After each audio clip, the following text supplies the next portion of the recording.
Bonjour, bonjour, encore moi Namusundi. C'est pour un peu apporter une réponse à un internaute qui a tenté de me contredire. Après avoir lancé ma vidéo intitulée Le nom Zambi est une expression qui sera née dans le pendant du premier ordre mondial. Mais le premier ordre mondial est tombé après le déluge. C'est en 2269. Pourquoi on n'ose pas parler du Congo? Vous voyez, tout ce que la Bible dit est contredit en fait en partie pour ne pas faire l'apologie du Congo.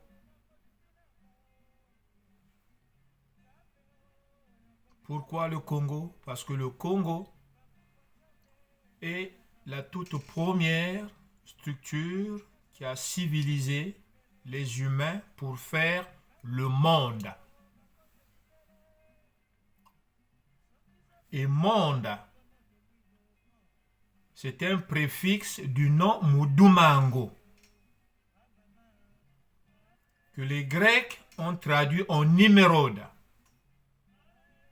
Nimrod veut dire léopard rebelle. Mais Mudumango, c'est aussi un rebelle.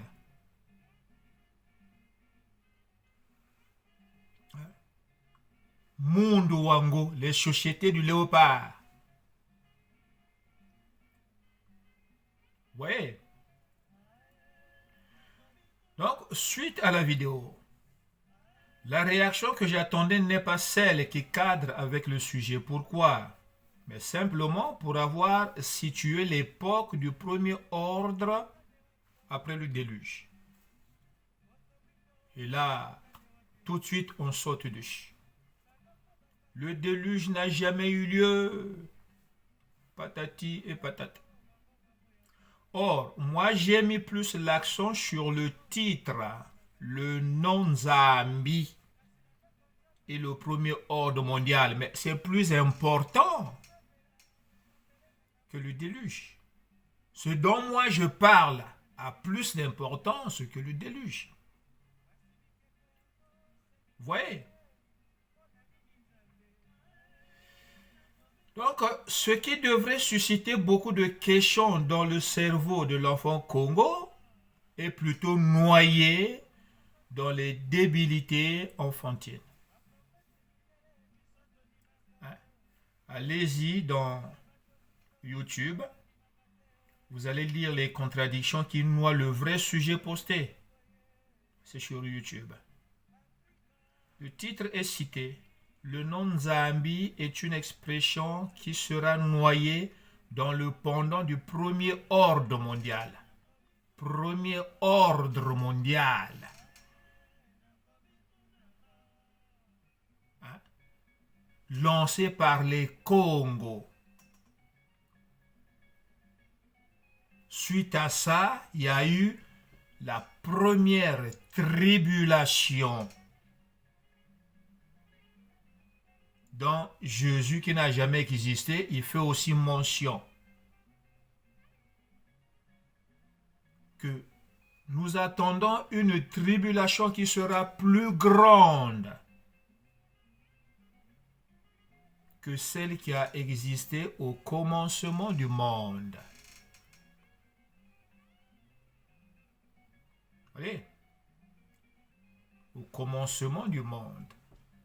Mais qui commence le monde? C'est Mudumango. Jésus l'a reconnu. Vous voyez? Hein? Donc, on invite sur une table garnie pour remplir le ventre vide d'un affamé Congo. Voilà qu'il vient pour poser les questions sur l'origine et l'authenticité de la table qui ne doit sa valeur qu'aux mains qu'elle supporte. Vous avez compris? Une table est garnie. Tu as faim, viens manger. Et toi, tu arrives, tu t'intéresses seulement à la table alors que tu as faim. Vous voyez ça? C'est marrant, hein? C'est très marrant. Hein? Et c'est ridicule. C'est ridicule. Hein? Et c'est ça qui fait le comble de l'enfant perdu dans la confusion. Le déluge n'existe pas. Oui. Aujourd'hui, il n'existe pas, mais il a eu lieu. Voyez? Hein? Bon, on essaie de le comprendre. Le déluge n'a jamais existé. Il ne faut pas lire la Bible. C'est un livre des Occidentaux. Voyez? Pour lui et pour beaucoup de gens, la Bible est un livre des Occidentaux. Alors que son écriture commence dans le continent devenu Afrique. Voyez-vous? Vous comprenez ça? Hein? Bon, maintenant, moi je réponds. Donnez-moi une preuve que le déluge n'a jamais existé. Et la personne qui dit ne pas lire la Bible, c'est un livre des Occidentaux, pour prouver que le déluge n'a jamais existé, il me conseille d'aller lire le livre d'un certain Pierre Gnagnani, un occidental. Hein, un occidental. Vous comprenez quelque chose là, vous? Hein? Faut pas lire la Bible. C'est un livre des Occidentaux. Maintenant, moi, je lui pose la question. Qu'est-ce qui prouve que le déluge n'a jamais eu lieu? La Bible parle du déluge. Pour beaucoup de gens, le déluge n'a jamais existé. Mais c'est écrit dans la Bible. Il ne faut pas lire la Bible. C'est un livre des Occidentaux. Un livre dont l'écriture commence en Afrique, avec les Mangalanganza, devient un livre des Occidentaux. Maintenant, prouve-moi que le déluge n'a jamais existé. Il faut lire le livre d'un certain Pierre, un occidental. Qu'est-ce qui prouve que l'occidental dit vrai? Parce que c'est un occidental. Tout ce qui vient de l'Occident est beau, est vrai. Comme si l'Occident détient la vérité de l'histoire. Voyez-vous? Hein? Dans quelle confusion nous sommes? Moi, j'ai des preuves que le déluge a bel et bien existé. Voyez-vous?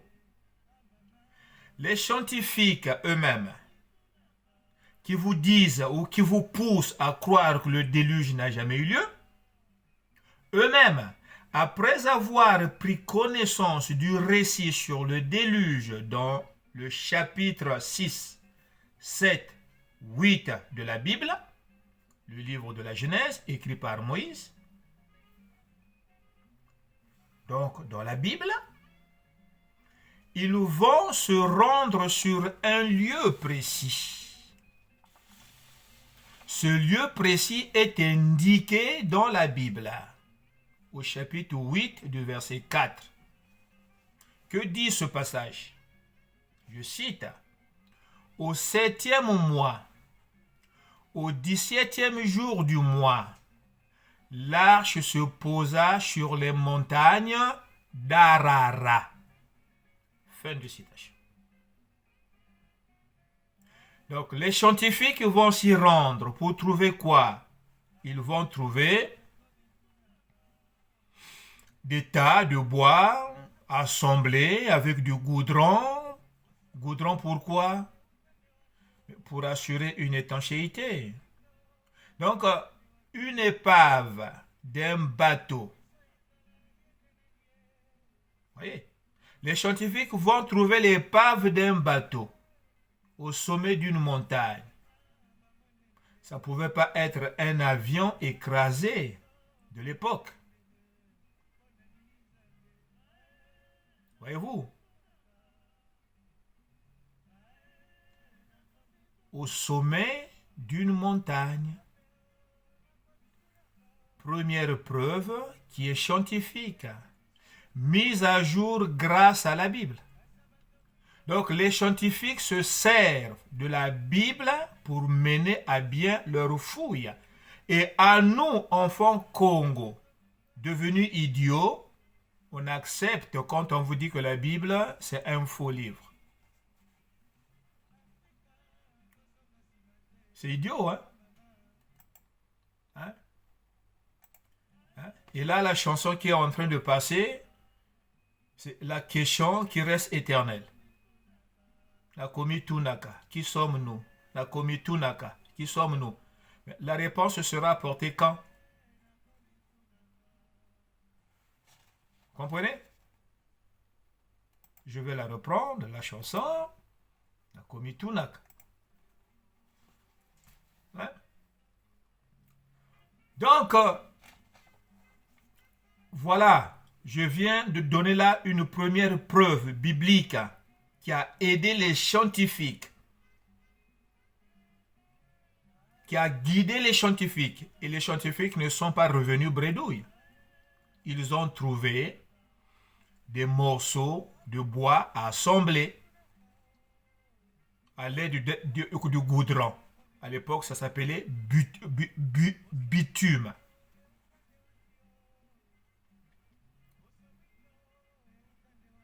Est-ce que vous voyez? Donc, ce livre de la Genèse, qui garde une preuve d'un événement qui s'était produit en 2370 avant notre ère, ce livre sera écrit par un certain Moïse. Moïse qui sera né en 1593 après notre ère. Donc, plus de 700 ans plus tard, naîtra un personnage écrivain qui se servira de l'écriture sacrée réservée qu'aux initiés de la mythologie Congo pour recadrer la version réelle de l'histoire humaine et le concept mondial. On ne dit jamais que les Congos sont à l'origine du monde. La preuve dans la Bible. Hein? La vraie version de l'histoire sera écrite à partir de 1513 après la chute de l'Égypte pharaonique. Pharaon veut dire la grande maison mère, Mangoudi Congo, la mère des jumeaux. Hein? Voyez? Mais entre la naissance de Moïse en 1593 et 2370 avant notre ère, qu'est-ce qui s'était passé? La Bible, toujours dans les écrits de Moïse, en Genèse chapitre 11, le verset 4, dans ce passage, on fait mention de la construction de la tour de Babel. Ça se passe en 2269 avant notre ère, après le déluge. Donc, après ce déluge, la tour de Babel est le premier monument architectural de la première civilisation menée par un certain Nimrod. Oui. Maintenant, si nous lisons dans les chroniques mésopotamiennes, à la page 139, Page 139.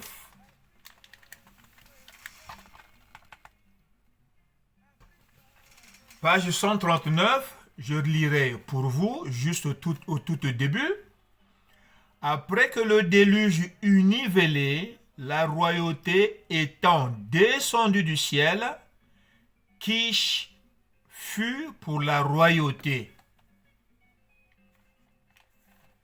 Ça, ce sont les chroniques mésopotamiennes de Jean-Jacques Glasner.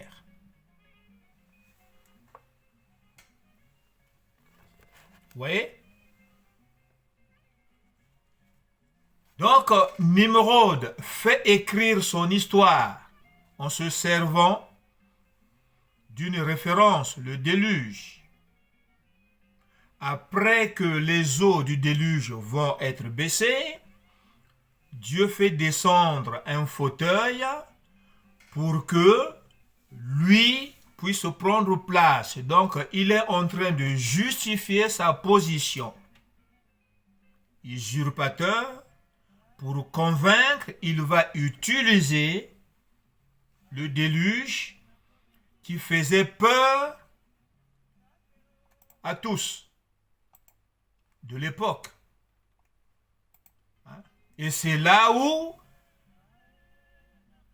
ceux qui refusent de le suivre vont se rendre compte, oh, mais il nous amène dans le Nza Yambi. L'univers, c'est le Nza bon. L'univers, Nza. Le bon Nza. Mais voilà que Nimrod vient tout chambouler pour entraîner son monde, ses sociétés, dans le mauvais Nza. Le monde.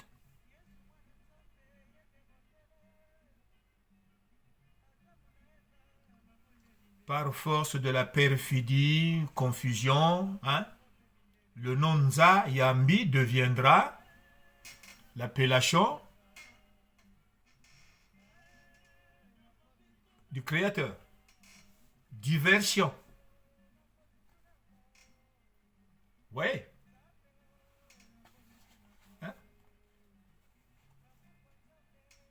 L'expression déluge dans toute sa version est retrouvée dans deux documents. Le premier, ce sont les chroniques mésopotamiennes. Ah oui. Documents très anciens qui sont en fait les premiers manuscrits en écriture Mangalanganza, que les Grecs appelleront pictogrammes plus tard. Ces Mangalanganza évoluant deviendront des hiéroglyphes en Égypte, toujours avec les Grecs. Vous voyez?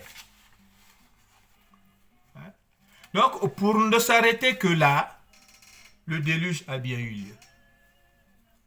Et on ne veut pas en parler parce que dans cette histoire, il y a tout de suite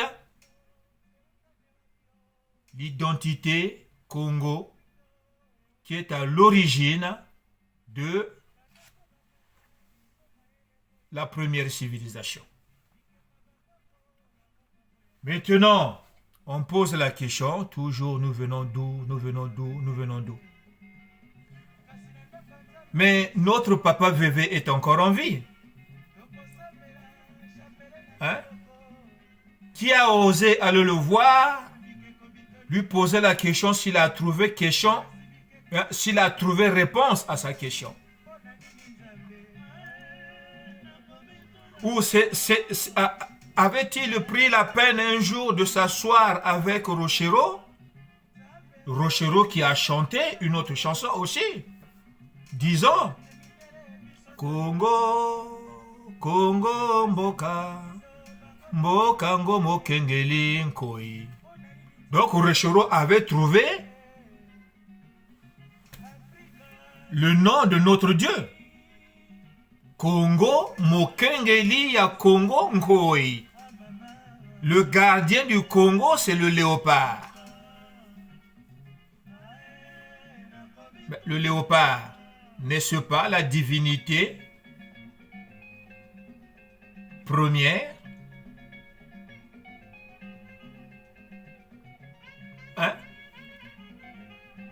Que veut dire Ngo? Que veut dire Congo? Aucun historien n'arrive à donner l'explication exacte sur le nom Congo avec K. Et pourquoi les colons ont enlevé le K pour mettre C à la place? Il y en a qui ont dit oui, mais ça n'a aucune importance. Ça n'a aucune différence. Nos anciens ne connaissaient pas l'écriture. Mais c'est là où ils vous gagnent. C'est là où ils vous tapent le pion. Où ils vous dament le pion. Hein?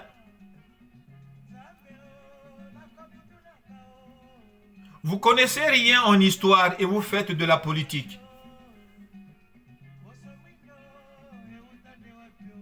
Vous n'avez plus de repères sur votre identité et vous faites la politique.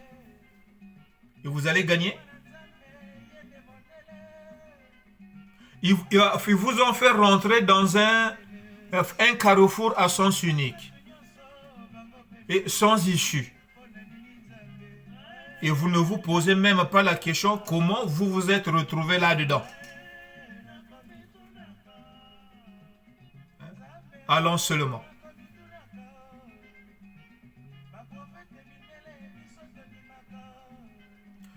Le déluge a existé. Écoutez la chanson. Donc, notre papa Vévé a quand même reconnu que Nzamba Salabiso. Hein? Nzamba Salabiso. Mais quel est ce Nzambe? Que veut dire Nzambe?